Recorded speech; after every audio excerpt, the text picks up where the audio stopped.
Strife is a remake of a trick-taking game that I have not played the original trick-taking game that this came on. It was originally came out, was just called Strife, and then Amigo made a version of this called Texas Showdown. Now we have a brand new version here that includes the variant rules that the author originally intended. So there's almost 2 different ways to play this. Let me show you. So this is an unusual deck of cards. It goes from 0 to 74, but there's different suits and they're ranked in numerical order. So orange goes from 0 to 10. 10 is the highest number, and you can tell that by it being a white number there. There's also flags on the side that show you the ranking in that. Then 11 through 20, then 21, and it gets smaller and smaller. So you can see the red cards here is only 71 to 74. There's only 4 of those cards. So you're going to shuffle these and deal them to everyone. And what you're trying to do in this game is not take tricks. So like many trick-taking games, when you play a card, each other person must follow suit if possible. However, if you don't have any of that suit, you can play any color you want. Then once you've done that, the next player can play any card that's been played so far. So the next player might have orange in their hand, but they might decide to play red instead.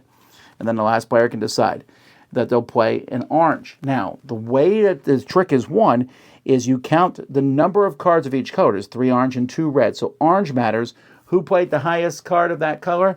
Well, it's this player, so they would take the trick. And then they're going to be the first one for the next round. Unless they play the highest card, so let's say they play this, then they can pick who's first for next round, which usually is the player to your left, because in this particular game, it's good to go last. And then you just keep doing that till all the tricks are gone. Whoever has tricks gets a point for each one. And you keep going till someone gets to a certain number of tricks, like 15 or so. And then whoever has a few points is the winner. You can also play a variant that when this card is played, in the same scenario, it zeroes that color out. So if this card was played here, now orange doesn't count. So in this case, orange, it doesn't count, so only red does. And the highest red is this. So the person who has the 18 will take the trick. And so that is how you play. Now, as a trick-taking game, this is fascinating to me. That when you play a card and then you follow suit, but the following suit means you can follow any of the cards that are left. So that's interesting, and it actually makes this better, in my opinion, with more players. Because with more players, some more interesting things can happen. I played it with 4. With 4 works, but I think I might like it better with 5 than 4.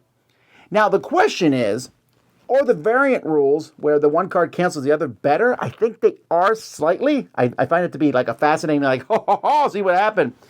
But when I played it with people, they've been divided. Although I did play a fun game where we switched variant every hand. So every time we dealt out a hand and did it, then the next hand we played with the variant, then the next one we did it. And that's kind of my preferred way to do it, just because it changes things up. I do not love this version of the game. I like Beth Sobel's artwork. I think she's one of the best artists in the business. It just doesn't work here. These cards just don't look that interesting. The symbols on them and the colors are fine, but I don't know. This game isn't a very neat looking game. You can argue and say it's a trick-taking game, doesn't need to look good, but if you look at, for example, the original Texas Showdown, it looked better. That being said, I play a lot of trick-taking games. I think a lot of trick-taking games have gimmicks to them, but the gimmick in this one works for me a lot. I enjoyed this one tremendously. I give it an 8 out of 10. That is Seas of Strife.